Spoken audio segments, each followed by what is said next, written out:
mu kanyamuneza k'ingene inama ihuza abanyamitahe n'abasanzwe bashigikira ibikorwa vya leta yatunganijwe aho yatangujwe icese na nyiricubahiro umukuru w'igihugu c'u Burundi. Hambavu y'ivyo bikorwa nyiricubahiro umukuru w'igihugu c'u Burundi yahaye umwanya abagwizatunga n'abaserukira amashirahamwe atandukanye imibonano. Iyo mibonano yatanze akaryo kabo bubahwa bose abo bashitsi bo gukeza bimwe bidasanzwe umukuru w'igihugu ku bw'ino nama, aho vyagaragaye yuko haje yitabwemwo abantu benshi cane bavuye mu nkingo itandukanye y'isi. Abo yakiriye rero ni imigwi itandukanye. Umukuru w'igihugu yakiriye ubwa mbere uwuserukira ishirahamwe ry'abagwizatunga bo mu gihugu ca Egiputa, araheza arakira uwuserukira ibanki Afrexim.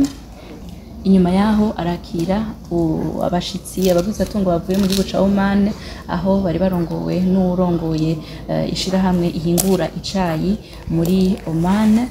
Araheza arakira umunyamabanga nshingwabikorwa w'ishirahamwe w'umuryango yitwa Serdotola.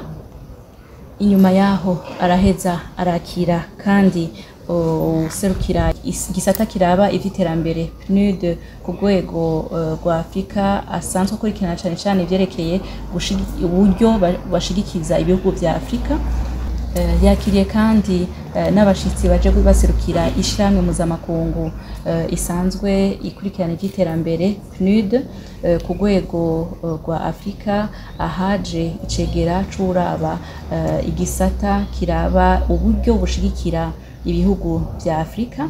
Umukuru w'igihugu c'u Burundi inyuma yaho arakira utwara ikigega ca Kuwait, akaba yaraje anaserukira leta ya Kuwait.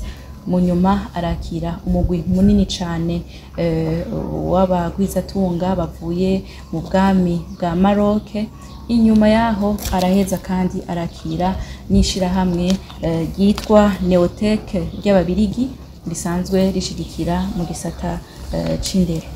Abo bose baje bafise ubutumwa bwo gukeza umukuru w'igihugu c'u Burundi no gusubira gushimangira intumbero bafise yo guherekeza igihugu c'u Burundi kuri iyo mbona kazoza. Bose baje bemeza ko bagiye kugwiza inguvu n'imitahe basanzwe bashira mu Burundi. Baje bazana imigambi mishasha basanzwe barangura mu bihugu vyabo canke mu mashirahamwe yabo kugira ngo Uburundi nabwo bushobore kuyungukiramwo. Baje kandi bavuga bati tuje nk'abavukanyi guherekeza Uburundi kugira ngo twese hamwe dushobore gushika kuri iyo mbona kazoza. Ivyo byago rero vyahaye n'akaryo nyiricubahiro umukuru w'igihugu c'u Burundi ko gukeza abo bashitsi bose.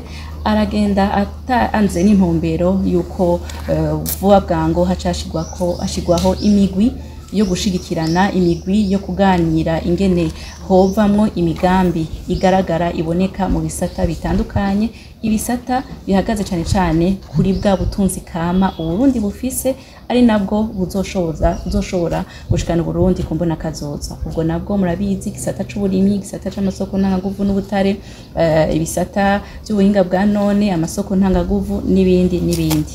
Aho karyo rero kabaye kandi umwanya mwiza gushimangira kuri ca civugo ca nyiricubahiro umukuru w'igihugu c'u Burundi kivuga kiti turi kumwe twese birashoboka. Arasubira arabizeza yuko iyo mbona kazoza tuzoyishikako kuko Uburundi bushigikiwe, Uburundi bufise inshuti n'abagenzi, bukaba bufise kandi n'ubutunzi budasanzwe.